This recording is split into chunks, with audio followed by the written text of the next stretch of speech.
자, 이제 잠시 후에 두 번째 주제 발표가 시작이 되겠습니다. 그에 앞서서 축하 공연을 좀 준비를 했는데요. 이분들은 오랫동안 한국 외방선교회에서 봉사를 하고 계시는 아름다운 목소리의 듀엣 가브리엘라 네스입니다. 큰 박수로 청해 듣겠습니다.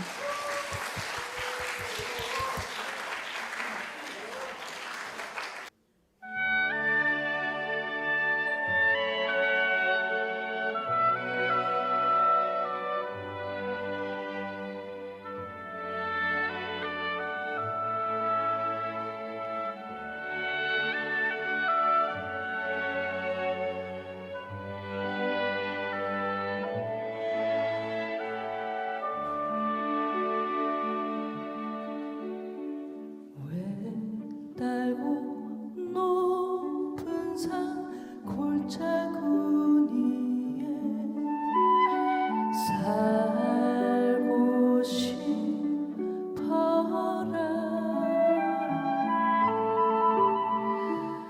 한 송이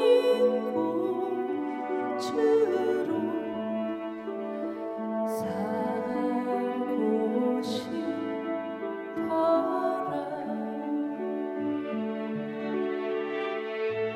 바람이 그림자 비치지 않는 첩첩산 중에 값없는 꽃으로 살고 싶어라.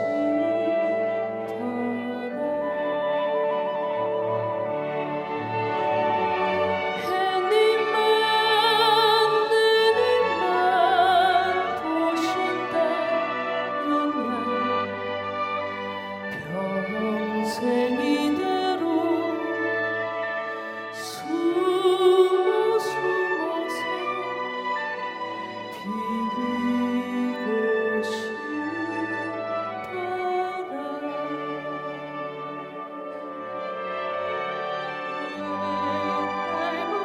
높은 산 골짜구니에 살고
이어지는 두 번째 발표는 한국교회 초기 해외 선교의 역사와 시노달리타스를 통한 해외 선교의 방향을 모색해보는 그런 시간이 준비되어 있습니다. 동아시아 복음화 연구원 원장 김동원 비오 신부님께서 한국교회 해외 선교와 시노달리타스를 주제로 발표해 주시겠습니다. 앞으로 모시겠습니다. 큰 박수 부탁드립니다. 안녕하세요. 네, 동아시아 복음화 연구원 김동원 비오 신부입니다. 네, 한국외방선교회 창립 50주년을 축하드립니다. 네, 그리고 국내에서 또 해외에서 열심히 선교하시는 해외 선교사들께 진심으로 감사와 존경을 드리면서 또 이 논문을 준비했습니다. 예. 해외에서 선교하는 것 못지않게 논문 준비하는 것도 좀 어려운 것 같습니다. 네. 그렇지만 한국 교회가 해외 선교에 좀 더 참여하기를 바라는 마음으로 부족하지만 또 논문을 준비해서 이렇게 발표해 보겠습니다. 제가 준비한 논문 제목은 한국 교회의 해외 선교와 시노달리타스입니다. 시노달리타스에 대한 말씀은 많이 들었으리라고 생각합니다. 시노달리타스라는 말은 하나님의 백성들이 함께 가는 여정이다 라는 뜻입니다.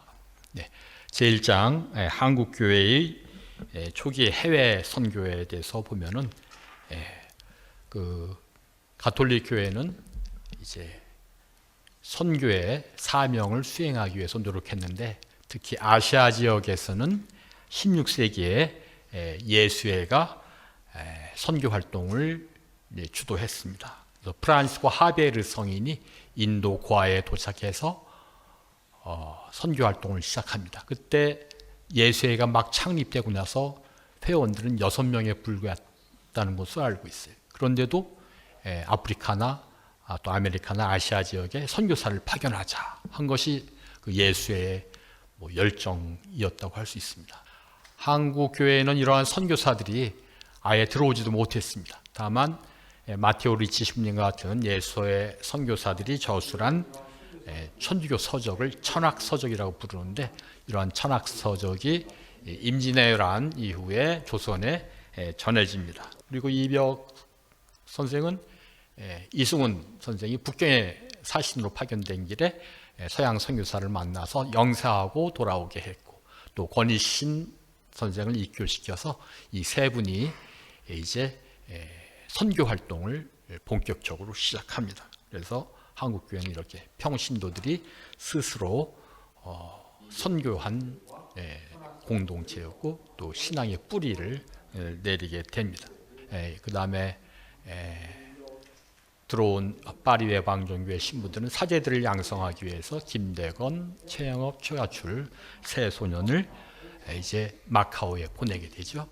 그리고 최영업 신학생은 조선 입국을 기다리면서 만주 지역에 4년 이상 이제 기다립니다.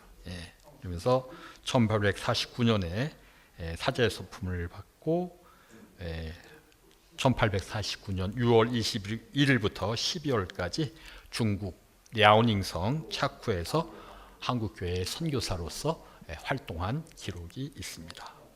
그리고 간도 지방에 우리 한국인들이 이주해서 살았는데 그 중에 김영렬이라는 분이 있었습니다. 원래 동학을 신봉하던 분이었는데 서학이 무엇인지 서울로 가서 알아보려고 이제 원산을 들리게 됐는데 거기서 원산본당 신부님을 만나서 대화하면서 이제 천주교 교리를 공부해가지고 1896년에 이제 영세합니다. 그리고 성서와 성물을 가지고 간도에 돌아가서 동학을 함께했던 친지들에게 이제 우리가 천주교 교리를 믿어야 될 것 같다. 이렇게 설득을 해서 12가족과 함께 원산으로 이주해서 함께 영세합니다. 그리고 이 12가족이 다시 간도로 돌아가서 거기서 선교 활동을 했다고 해요.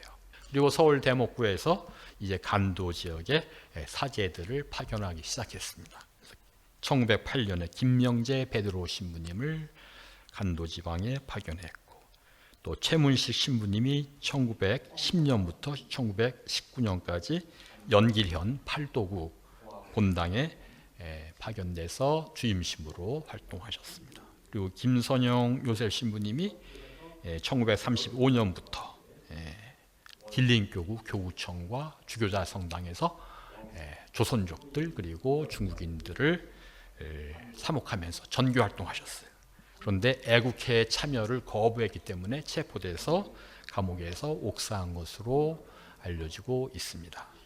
그리고 임봉만 신부님이 1942년에 흑룡강성 해북진 서목촌에 파견돼서 선교 활동을 하셨는데 공산당에 의해 체포돼서 감옥 생활을 하셨고 풀려나서는 지하교회 신자들을 사목하면서 약 50년간 중국 생활을 하다가 1992년 귀국해서 선종하였습니다.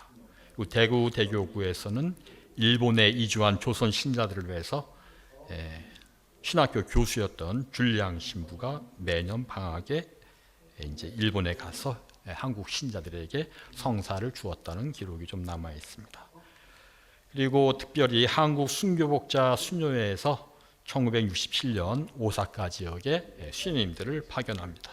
태평양 전쟁 시기에 끌려와서 강제 노역했던 제일 한국인들을 위해서 가정 방문과 상담 등 여러 가지 활동을 합니다. 그래서 일본인들이 조소하고 또 조롱을 했는데 이런 것을 인내하면서 한국인에 대한 인식을 바꿔 놓게 되었고요.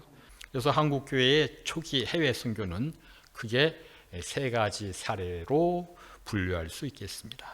한국교회는 박해 시기, 또 일제 치하, 또 중국의 공산당 치하에서도 사제들을 파견해서 해외 선교를 수행했다는 것이고, 둘째로 일본에 파견된 수녀님들이 교포 사목을 통해서 또 해외 선교와 복음화의 가능성과 희망을 보여준다고 하겠습니다. 셋째로 간도에서 우리 평신도들이 선교 활동을 했듯이 평신도들의 해외 선교 활동에 대한 가능성을 또 볼 수 있겠습니다. 제2장 해외 선교 발전의 전기와 현실입니다. 그래서 이러한 해외 선교에 대해서 그 삼중 대화의 관점에서 좀 성찰해 보려고 합니다. 삼중 대화라는 용어가 상당히 생소하실 텐데 이건 아시아 주교회의 연합회에서 아시아의 선교를 위해서 제시한 복음화 방향입니다. 1970년에 성 바오로 6세 교황님이 필리핀 마닐라를 방문하셨는데 이때에 아시아 주교님들이 약 200여 분 마닐라에 갑니다. 그리고 여기서 김수환 주교님께서는 아시아 선교가 상당히 어려운데 아시아의 주교들이 모여서 앞으로 선교와 사목을 위해서 함께 협력해야 되겠다. 그래서 바오로 6세 교황님께 이제 건의합니다. 아시아 주교회의 연합회 설립을 건의했는데 이 역시 교황청의 일부 고위 성직자들은 반대합니다. 아시아 교회가 혹시 이탈하는 건 아니냐 그랬는데 김수환 주교님의 지혜와 열정으로 그런 어려운 관문을 극복하고 아시아 주교회 연합회 FABC가 설립됩니다. 그래서 이 아시아 주교회 연합회에서 이 선교가 무척 어려운 아시아 지역에서 선교하기 위해서는 가난한 사람들과의 대화가 필요하다. 또 문화와의 대화가 필요하다. 그리고 종교와의 대화가 필요하다. 이 세 가지를 이제 삼중 대화라고 말하고 있습니다. 그래서 한국 외방 선교회 신부님들 비롯해서 여러 해외 선교사들이 아시아 지역에서 어떻게 선교 활동을 하셨는지 세 가지 사례를 이제 제가 조사해 봤습니다. 첫째로 가난한 사람들과의 대화를 위해서 외방선교회 김광우 신부님 사천성 시창의 강복촌이라는 나환자들 위해서 봉사하셨는데 발이 뭉그러져 가지고 신발을 못 신어요. 그래서 그 발에 맞는 깔창을 만들어주는 작업을 했다고 합니다. 나환자들은 그 깔창을 아주 신주단지 모시듯이 소중히 하고 감사해야 하는 모습에서 영혼이 정화되고 또 많은 것을 배웠다고 이렇게 체험담을 말씀해 주셨어요. 또 문화와의 대화에 있어서는 윤대호 신부님께서 캄보디아에서 선교 활동하시는데 캄보디아는 1555년에 복음이 전파되었는데 신자는 아직 2만 명에 지나지 않는다고 합니다. 선교가 대단히 미진한 상황에서 윤대호 신부님은 문화 콘텐츠 개발을 통해서 복음화의 방향으로 또 희망을 걸고 열심히 노력하고 계십니다. 그리고 종교와의 대화에 있어서는 김병수 신부님이 대만과 중국에서 한 20년 선교 활동을 하셨는데 대만 보인대학에서 불교와 천주교가 각각 중국에서 어떻게 선교하기에 토착화되었는가 그런 과정을 이제 연구하셨어요. 그래서 종교와의 대화라는 차원에서 이제 연구가 많이 필요했고 이분이 이제 중국의 여러 신학교와 수도자들, 사제들을 위해서 또 피정지도도 하셨어요. 그래서 이런 연구가 상당히 선교에 중요하다. 그래서 빛나는 업적을 우리가 찬양만 할 것이 아니라 성찰도 좀 해야 될 것 같습니다. 한국 교회가 앞으로 해외 선교를 위해서 어떻게 하면 좋겠는지 우선 성찰을 해보면 한국천주교회 200주년 기념 사목위원회는 선교에 대한 문제점들을 지적했어요.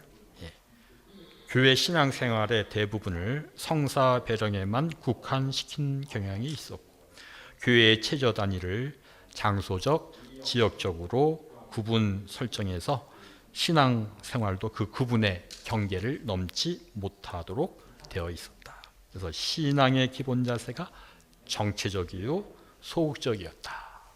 이러한 소극적 기본 자세가 생긴 것은 교회 간의 협소함 때문이라고 할 수 있다. 그렇게 지적했어요. 그래서 지역 중심의 정체된 협소한 교회 간에서 벗어나서 우리 신앙의 근본인 삼위일체적인 칭교를 원천으로 하는 개방적인 교회론을 갖도록 할 필요가 있습니다.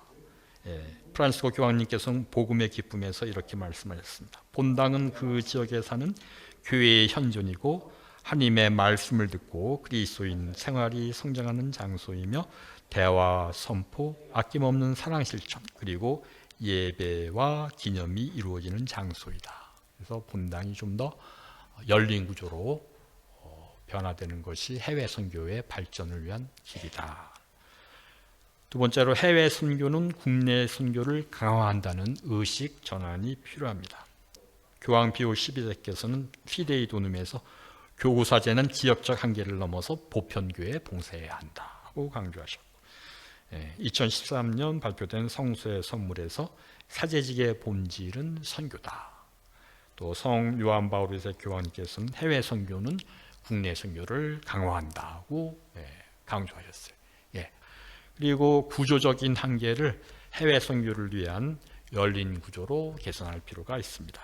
한국교회는 크게 늘어난 신자들을 사목적으로 관리하기 위해서 본당과 교구 중심으로 운영하다 보니까 이 안에서 성직자 중심주의가 또 고착이 됩니다. 그러다 보니 신자들은 냉담에서 이탈하고 사제는 고립되는 구조적인 한계가 계속되고 있습니다. 이런 문제를 해결하는 여러 가지 방법이 있겠지만 그 중에 하나는 복음에 나오는 대로 온 세상에 가서 복음을 전하는 방향으로 해외 선교의 열린 본당 사목 구조를 취하는 것에 대해서 진지하게 상의하고 실천으로 옮겼으면 좋겠습니다.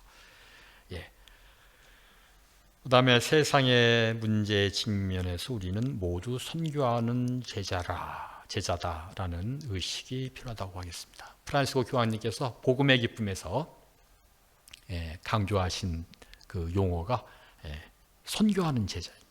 선교사, 제자가 이렇게 분리돼서 생각을 했는데 프란시스코 교황님께서는 우리는 모두 선교하는 제자라는 점을 강조하고 계십니다. 그래서 아시다시피 성소자 급감하고 신자들은 교회를 이탈하고 있는데 이러한 상황에서 해외 선교가 더 발전하기 위해서는 평신도 해외 선교사를 발굴하고 양성하고 또 지원하는 방안을 지금까지도 논의해 왔는데 좀 더 전향적으로 이제 추진할 필요가 있다고 봅니다. 제3장 시노달리타스와 해외 선교의 미래에 대해서 이렇게 보겠습니다. 지금 세계 상황은 이제 그 하나의 트렌드, 추세가 있는데 코로나19 이전부터 전 세계적으로 그 신자유주의가 이제 지배하고 있고, 또 스마트폰 문화로 인해서 사람들이 이제 개인주의화 되고 있습니다. 프란시스코 교황님께서는 2015년 주교 시노드 제정 50주년 기념사에서 시노달리타스의 여정은 하나님께서 제3천년기에 원하시는 여정입니다. 그래서 시노달리타스를 지향하는 교회, 친교, 사명, 참여를 선교의 새로운 도약을 위한 필수적인 전제라고 강조하셨습니다. 선교의 새로운 도약을 위해서는 모든 신자들이 복음화의 능동적 주체라는 신원을 깨닫고 신앙 감각으로 성령의 목소리를 경청하고 식별하는 가운데 자신이 받은 카리스마가 무엇인지 활용해서 스스로 선교에 참여하도록 강조하고 있습니다. 프란시스코 교황님께서 이렇게 설명하셨습니다. 하나님께서는 모든 신앙인들에게 신앙의 본능, 곧 신앙 감각을 부여하시어 무엇이 참으로 하나님에게서 오는 것인지 식별하게 도와주십니다. 이는 인류를 향한 하나님 사랑의 신비 가운데 하나입니다. 그리스도인들은 성령의 현존에 의해 하나님과 공통된 어떤 현실에 참여하고 또 이를 직관적으로 알아차리는 지혜를 얻습니다. 그래서 신앙 감각은 하나님께서 주신 사랑의 신비로서 현실의 다양한 상황에서 구원에 필요한 지혜가 무엇인지를 깨닫고 또 함께 나아가도록 이끌어주는 것입니다. 그래서 신앙 감각을 개발하려면 여러 가지 길이 있겠지만 특히 프란시스코 교황님께서는 성령 안에서의 대화를 강조하셨어요. 신앙 감각을 살려내기 위해서는 성령 안에서의 대화의 시간을 갖도록 하는 것이 필요하다고 생각합니다. 시노달리타스 정신은 한 지역이나 단체에 정체된 것이 아니라 내적으로 복음화되면서 외적으로 확장되어 가도록 하자는 것입니다. 특별히 대립별 회의는 지역 교회 간의 대화의 창구를 열고 협의와 연대로서 다양한 선교지의 상황을 이해하고 포용하는 기회가 될 것입니다. 그 2027년 한국에서 개최되는 세계 청년 대회는 시노달리타스에 관한 세계 주교 시노드 이후에 열리는 첫 행사라고 합니다.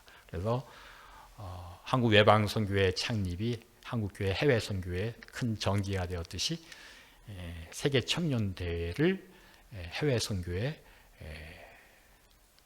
기회로 삼도록 우리가 연구하고 또 교회 차원에서 그러한 길로 좀 나갈 수 있도록 준비를 해야 되겠습니다.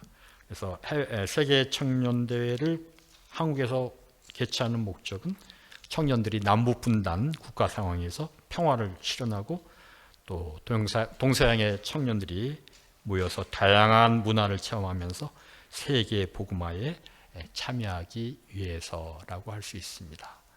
그리고 또 해외 선교가 좀 더 발전하기 위해서 가톨릭 선교학회가 설립되었으면 좋겠다는 생각입니다. 프란시스코 교황님께서는 찬미받으소서 197항에서 우리는 폭넓은 시각으로 위기의 다양한 측면들에 대하여 학제적인 대화를 포함한 새로운 통합적 접근이 필요합니다. 라고 이렇게 밝히셨어요.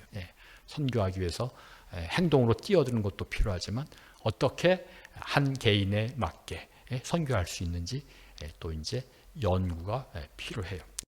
그래서 가톨릭 선교학회가 필요한 이유는 다양한 선교지의 상황에 맞는 선교 방식 또 복음화 방향을 제시하기 위해서 필요하고 또 선교지의 봉사자들을 양성하기 위해서 필요하고 또 선교 콘텐츠를 개발해서 해외 선교지에 제공하기 위해서 필요합니다. 말씀을 마치면서 결론 말씀드리겠습니다. 과거 평신도들이 시작한 한국 교회는 처음부터 선교 공동체였고 박해시기 일제치하 또 중국 공산당 치하에서도 해외 선교가 지속되었다는 역사적인 맥락에서 시노달리타스 하나님께서 함께 동행하시는 신앙의 본질을 발견할 수 있습니다. 한국 외방 선교의 창립을 계기로 한국 교회 해외 선교는 비약적으로 발전하면서 빛나는 성과도 거두었습니다. 한편 세계 문명의 트렌드와 또 또 한국 사회, 또 한국 교회가 직면한 문제들은 이제 새로운 도전으로 다가왔습니다. 그러나 과거에는 지금보다 훨씬 더 어려운 박해 시기 또 고난 중에도 해외 선교는 진행되어 왔고 어려운 상황일수록 해외 선교는 교회의 본질과 정체성을 발견하는 기회가 되었다는 점을 우리가 상기할 필요가 있겠습니다. 현대 다양하고 복잡한 문제들을 직면하면서 시노달리타스는 하나님의 백성들이 삼위일체의 친교 안에서 성령의 부르심을 경청하는 가운데 사명을 깨닫고 선교 활동에 참여하도록 촉구하고 있습니다. 미래의 해외 선교를 위한 방향으로 우선 한국교회가 대내적으로 시노달리타스의 정신을 실천하고, 둘째로 세계 청년대회를 해외 선교의 지속 가능한 발전의 새로운 전기로 삼고, 셋째로 한국 가톨릭 선교 학회를 설립해서 선교가 어려운 시기에 해외 선교의 발전을 위한 길을 모색하기를 제안합니다. 딱딱한 내용 열심히 경청해 주셔서 감사합니다.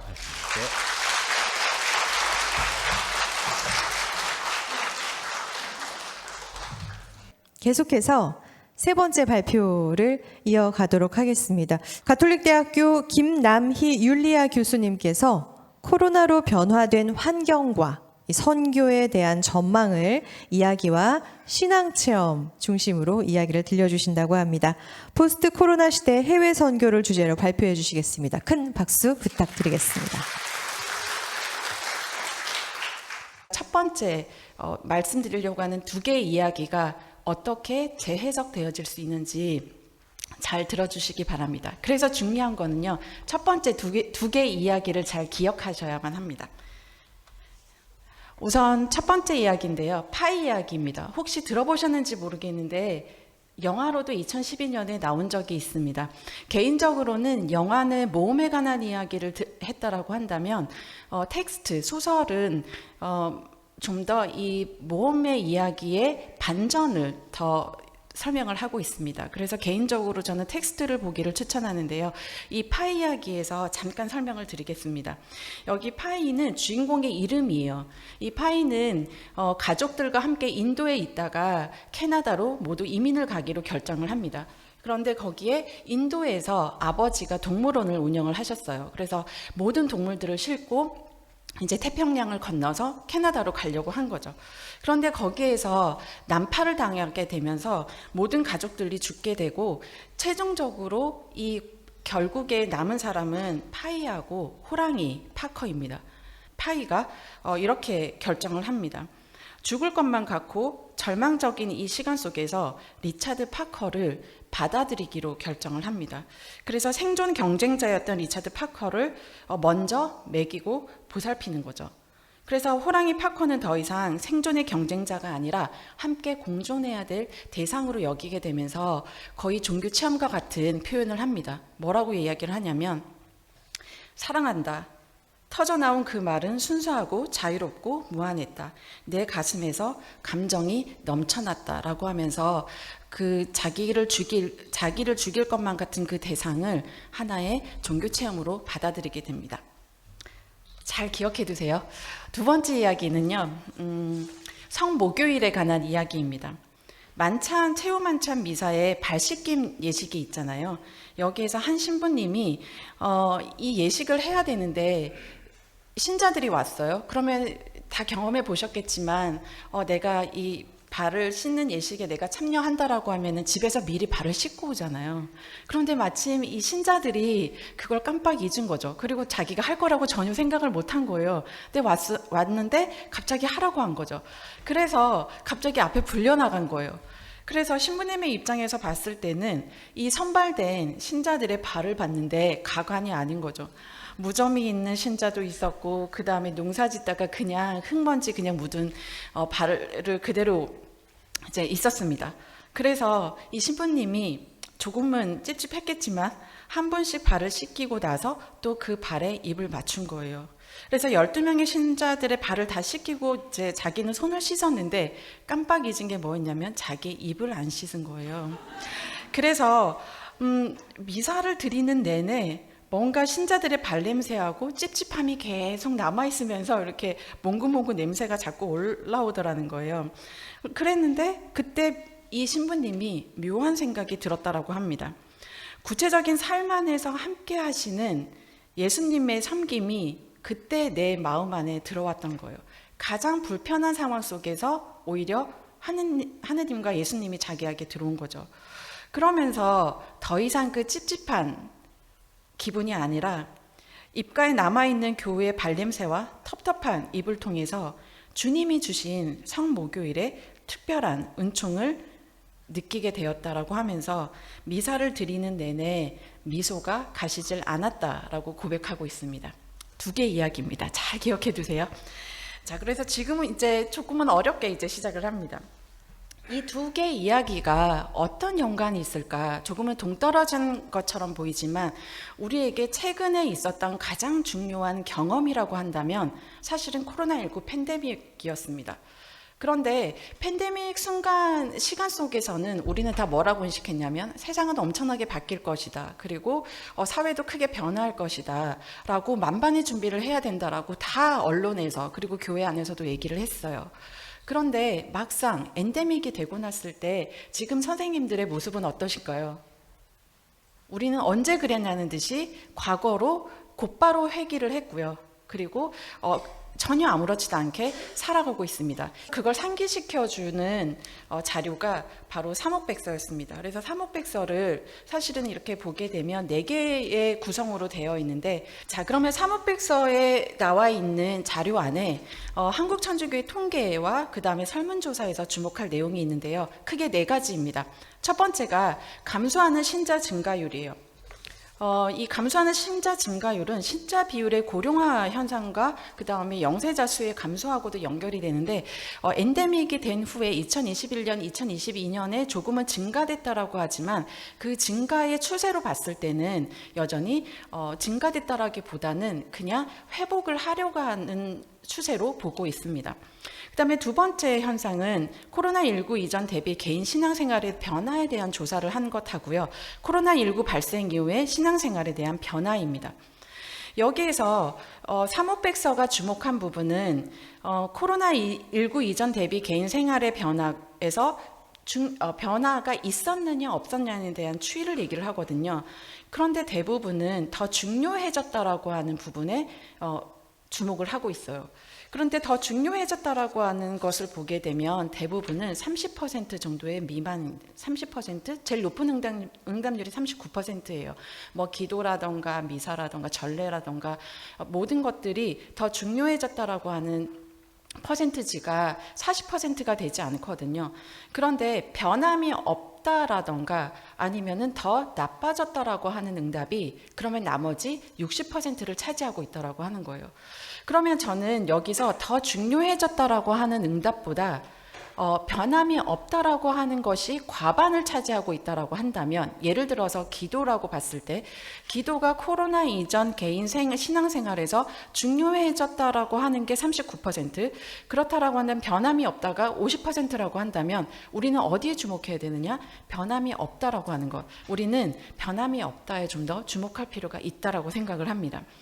그 다음에 3번째는 코로나19 이후에 한국 천주교에 예상되는 변화와 한국교회 쇄신과 복음적 성장을 위해 강화해야 할 과제가 무엇이냐라고 하는 응답에 대부분의 신자들이 약화된 신앙생활을 강화시켜야 하는 방법을 이야기를 합니다. 뭐 미사에 참여한다거나 기도를 해야 된다라거나 뭐 친교를 해야 된다라거나 하는 게 있는데요. 이 응답 안에 약화된 신앙생활이라고 하는 게 도대체 무엇이며, 그 다음에 두 번째는 해외 선교에 대해서는 안타깝지만 거의 한 5, 6%의 응답밖에 없어요. 그러니까 관심이 없다는 거죠. 그런데 조금 그래도 2번째 높게 나온 응답률이 뭐였냐면 선교와 냉담 신자 회두 노력은 필요하다라고 나와 있습니다. 그러니까 우리 모두가 선교에 대한 의무나 아니면 갈망은 있다는 거예요. 그리고 부족하다라고는 느끼는데 해외 선교까지는 갈 여력은 안 되는데 안에서 재복음화나 복음화에 대한 문제는 그래도 짚어내지 않느냐라고 응답을 하고 있다는 거죠. 결국 해외 선교와 복음화, 안에 있는 전교는 같은 맥락에서 가야 되고 결국 우리가 선교사고 우리가 신앙인이 되어야 한다는 측면에서 봤을 때 선교사가 되기 위해서는 먼저 우리가 어떤 신앙인이 되어야 되는가가 더 중요하다고 볼 수가 있습니다. 그 다음에 네 번째는 일부 신자와 일부 국민 모두가 공통으로 답한 응답인데요. 신앙이 무의미하게 느껴진다는 거예요. 그래서 교회에 갈 필요성을 전혀 못 느낀다. 그리고 내가 종교를 가질 필요성을 못 느낀다라고 하는 거예요. 저는 이 응답이 굉장히 의미 있다라고 느꼈습니다. 신앙이 무의미하다라고 하는 거는 결국 우리들에 대한 성찰이거든요. 내가 그냥 관례적으로 일요일이 되면 주일이니까 미사를 간 건 아닌지, 미사에서 1시간만 넘어가면 신부님이 왜 이렇게 강론이 긴 거야 라고 불평하면서 전례에 대한 의미가 아니라 그 안에 오는 늘 관례적인 불평이나 불만이나 아니면 그냥 늘 그랬으니까 라고 침묵하면서 지내지는 않았는지에 대한 우리의 성찰이라고 할 수가 있습니다. 그래서 무의미한 신앙을 의미 있게 만들어줄 수 있는 어떤 방안을 강구하는 게 향후 교회가 가야 할 선교 방향과 복음적 성장을 위한 중요한 과제라고 생각을 했습니다. 그래서 이러한 문제들은 그렇다라고 한다면 코로나 이후에 나온 문제인가라고 생각해 본다면 전혀 아니고요. 새로 나타난 문제가 아니라 그동안 가려져 있었는데 사실은 전염병 확산을 계기로 좀 더 두드러졌다라고 분석할 수 있습니다. 그렇다라고 한다면 저희 같은 학자들은 이 안에서 좀 더 비판적인 성찰을 하면서 이 백서가 저희들에게 주는 중요한 의미를 다시 한번 상기시키고 있습니다. 뭐라고 하냐면 왜라고 하는 신앙의 근원적인 질문을 던져주어야 한다는 것을 우리는 기억해야 된다. 그래서 세상의 변화와 흐름에 따른 적용과 그에 따른 방법만을 고민하는 데 그치는 게 아니라 왜 신앙을 살아야 하고 왜 신앙이 중요한지 그 목적에 대한 성찰이 선행되어야 한다라고 하는 것을 던져주고 있다는 거죠. 그래서 저는 해외 선교에 대한 부분도 사실은 50년의 역사 안에 결국 나머지 50년, 100년을 가기 위해서는 이 안에서 50년 동안 매번 방법론에 대한 강구는 있어 왔다라고 생각하는데 좀 더 근원적인 신앙에 대한 의미를 말하고자 합니다. 그렇다라고 한다면 코로나19 팬데믹과 그리고 우리가 지금까지 선교해온 이 역사, 해외 선교 50년의 역사는 우리에게 카이로스의 역사였는지 크로노스의 역사였는지 살펴봐야 한다는 거죠. 제가 카이로스와 크로노스에 대한 설명은 하지 않겠습니다. 제 자료집에 보면 나와 있어서요. 우선 생략하고 가겠습니다. 하지만 맥락을 들으시면 이해는 하실 거라고 생각이 듭니다. 자, 그러면 코로나19가 우리에게 준 중요한 경험이 무엇인가를 살펴볼 수 있는데요. 저는 그게 공간에 대한 극복과 시간에 대한 재인식이라고 생각을 합니다. 해외 선교는 앞서 말씀하신 것처럼 밖으로 나가라입니다. 그래서 저는 사실 이 제목을 보고 많이 찔렸어요. 왜냐하면 저는 안에 가는 얘기를 하는데 밖에 가는 이야기를 하시니까 저는 결에 안 맞는 얘기를 하는구나 라고 했는데 밖으로 향하기 위한 3가지 전제를 말씀드린다라고 한다면 이렇게 복음화, 그 다음에 공간성과 시간성에 대한 인식, 그 다음에 신앙체험입니다. 복음화는 이미 말씀드렸기 때문에 새로운 복음화와 복음화라는 개념을 통해서 비신자들을 선교하는 것에서 끝나는 게 아니라 냉담자들을 위한 선교, 그리고 신자들의 신앙생활에 대한 세신도 이미 포함이 된다라고 제가 설명을 드렸고요.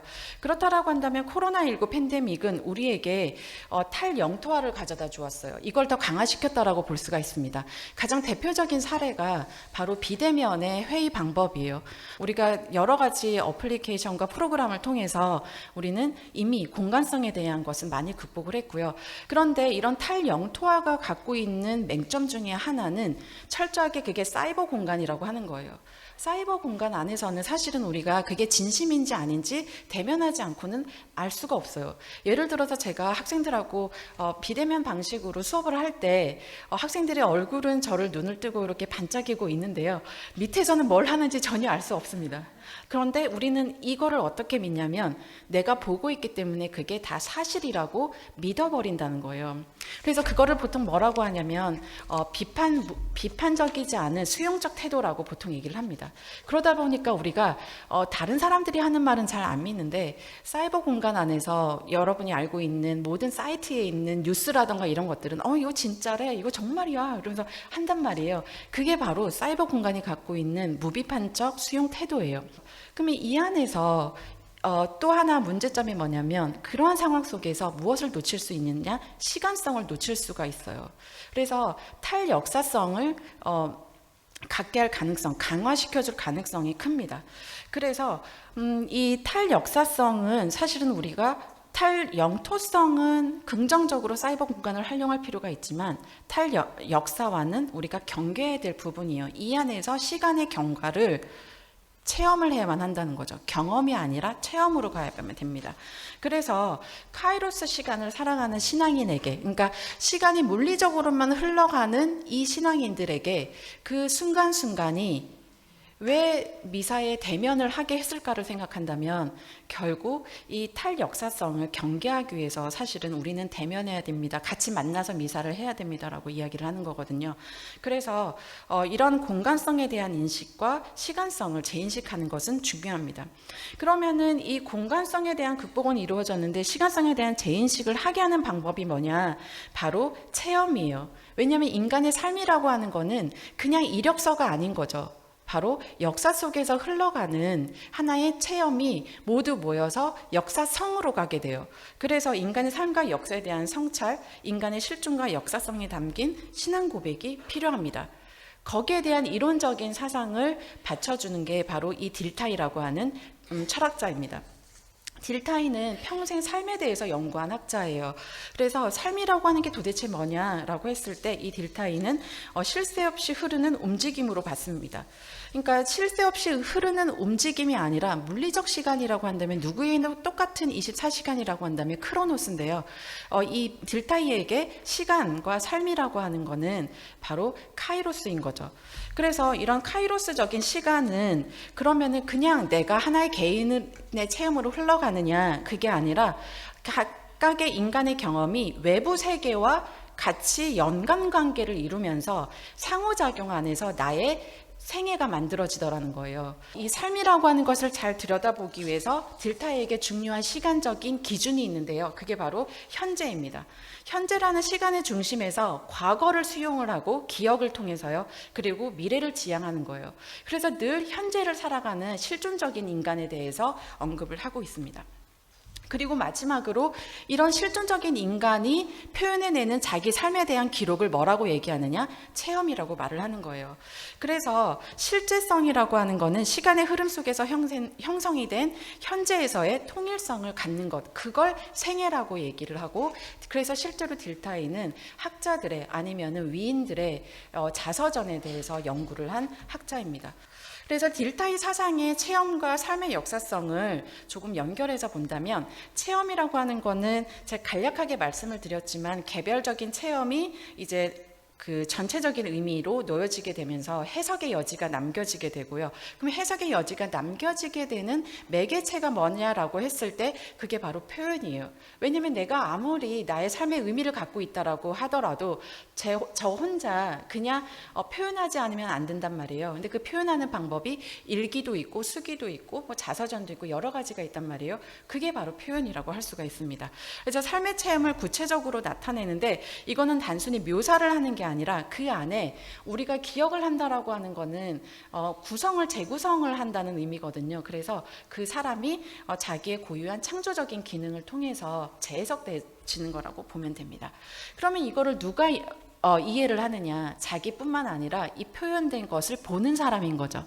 그리고 그거를 읽는 사람인 거죠. 그래서 체험이 표현된 정신적인 삶들을 내면적으로 파악한 것. 그래서 이걸 이제 이해라고 했을 때 개인의 생에 대한 단순한 이해가 아니라 딜타이는 이것이 그 삶 안에 그 개인의 삶 안에 놓여져 있는 하나의 객관 정신을 내포하고 있다라고 얘기를 해요. 그리고 그 객관 정신은 어디로 가느냐? 역사성으로 이어진다라고 합니다. 그래서 중요한 게 결국 카이로스의 시간의 흐름이에요.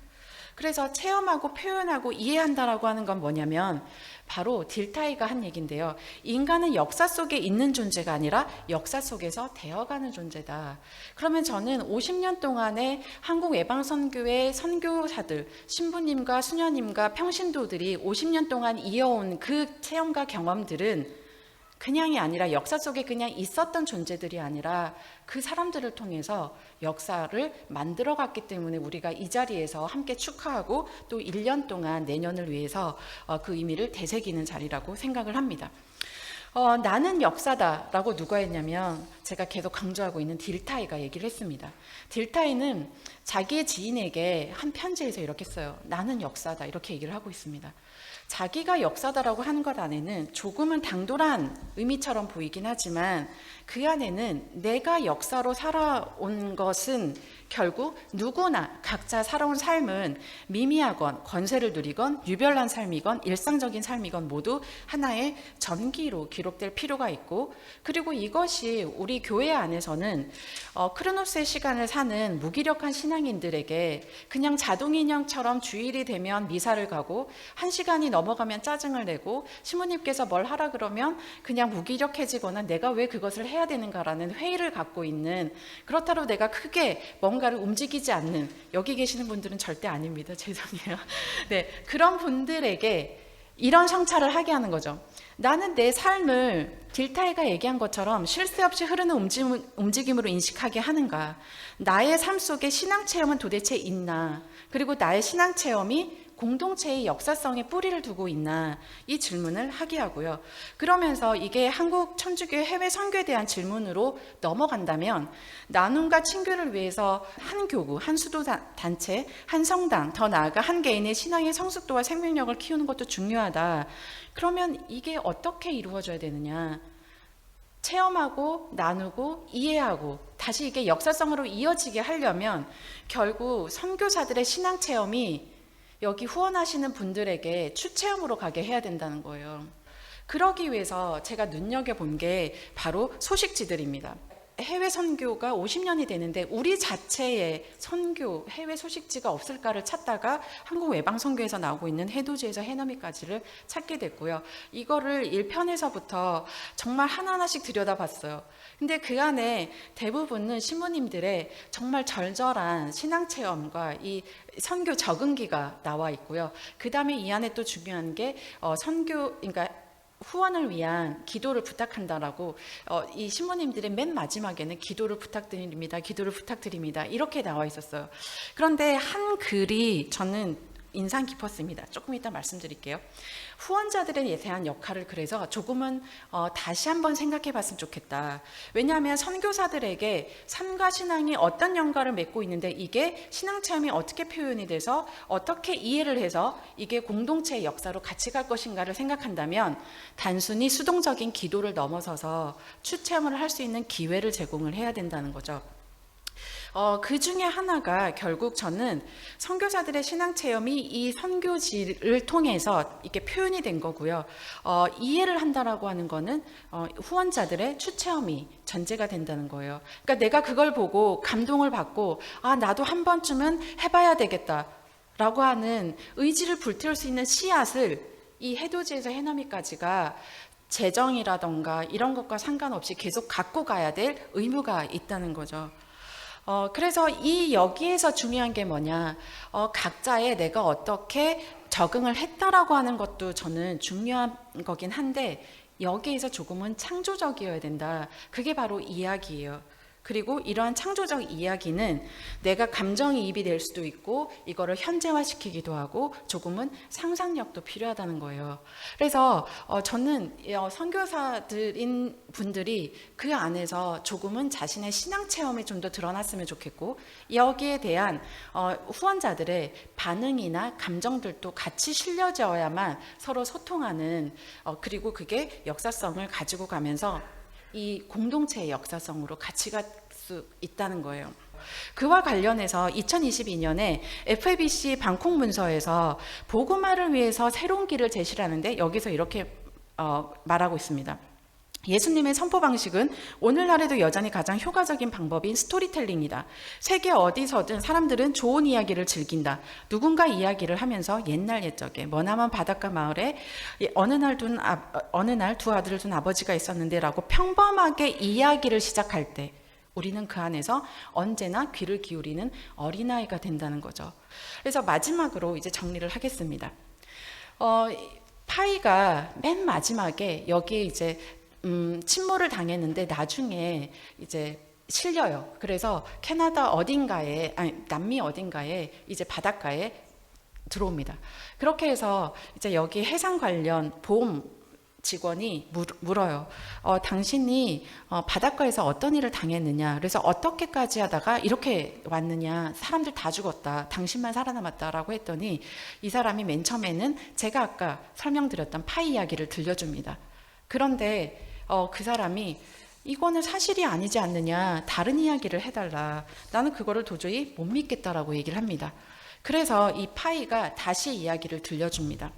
그랬더니 그 같이 타고 있었던 호랑이 파커는 결국 자기였어요. 혼자만 살아남았고요. 나머지 동물에 관한 이야기가 나오는데 그 안에서 서로 잡아먹히고 잡아먹는 대살인육이 벌어진 처참한 이야기를 얘기를 해줍니다. 그러면서 뭐라고 얘기를 하냐면, 당신은 그 해상 직원에게요, 당신이라고 한다면 첫 번째 이야기를 선택하겠느냐, 두 번째 이야기를 선택하겠느냐라고 합니다. 팩트로 생각하면 두 번째 이야기를 받아들여야 되죠. 그런데 해상 직원이 뭐라고 답하냐면, 나는 두 번째 이야기를 수용하겠다라고 선택을 하게 됩니다. 왜? 그 이야기에는 이 파이의 절절한 체험이 있었기 때문인 거죠. 그러면 저는 두 번째 이 이야기는요, 바로 한국 외방선교회 신부님의 이야기였습니다. 대만에서 선교하고 계시는 김충군 신부님의 이야기였어요. 이 신부님께서는요, 자기의 이야기만 한 게 아니라 그 이야기 뒤에 무엇을 담았냐면 성찰적 자기 이해를 했고 신앙 고백을 얘기를 한 거죠. 그러면서 맨 마지막에 이렇게 이야기를 합니다. 추체험을 하게 이 글을 읽는 후원자들에게 자기가 맨 처음에 사제서품을 받았을 때 기록해 놓았었던 시를 다시 끄집어내서 후원자들에게 읽게 합니다. 그러면서 같이 읽어봤으면 좋겠다라고 하는데, 저는 이게 아주 추체험의 전형이라고 보여지고요. 그래서 저는 이걸 읽는 것으로 본 저의 글을 마무리하도록 하겠습니다. 어느 그리움에 겹겹이 쌓인 세월만큼이나 숭고하게 자라난 기다림의 신의, 별의 이름으로 그대의 영혼을 담으리라. 작은 숨소리마저도 영혼을 노래하듯이 모든 사소한 것들의 존귀함을 고백하리라. 나 이제 떠나야 할 때 그때의 그리움을 추억하노라. 내 질그릇에 담아낼 수 있을 만큼만. 이상 마칩니다.